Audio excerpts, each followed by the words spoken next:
think for more.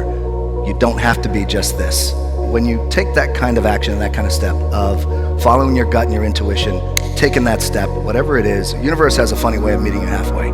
The most obsolete idea is go to school, get a job, work hard, save money, get out of debt, and invest for the long term in the stock market. See, why would you save money when they're printing trillions of dollars?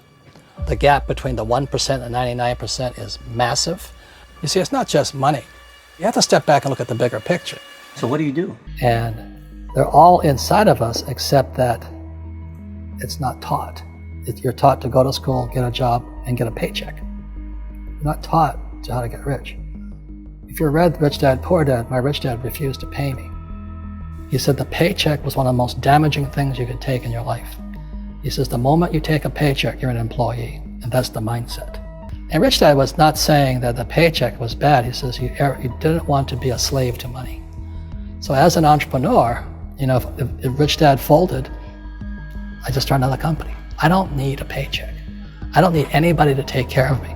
If my government doesn't like me, I move to another country because they need entrepreneurs there. So the entrepreneur is not so much the business. The entrepreneur is really the mindset and the skill sets and the different set of rules. You see, small business does not operate in the same rules as big business. Entrepreneur is a mindset first, a skill set, and rules. And depending upon whether you're an employee or a small business, the rules are different. The mindsets are different, the skill sets are different. If you could say one thing to somebody who's never been an entrepreneur and they're thinking about making the leap of faith into becoming an entrepreneur, what could you tell them? Well, I'll just tell them the same thing that happened to me. My last paycheck, I still remember it clearly. It was one of the worst and the best days of my life. And I was in Puerto Rico.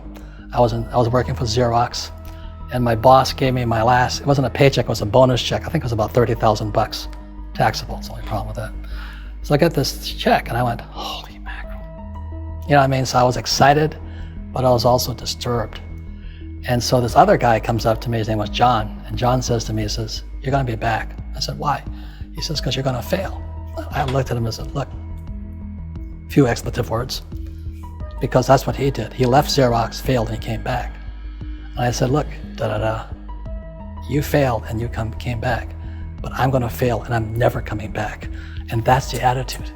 Do you know what I mean? If you say, well, if I fail, I'll go back to mommy and daddy, then that's what you'll do. So if you fail, that's when I became an entrepreneur, because I had no money.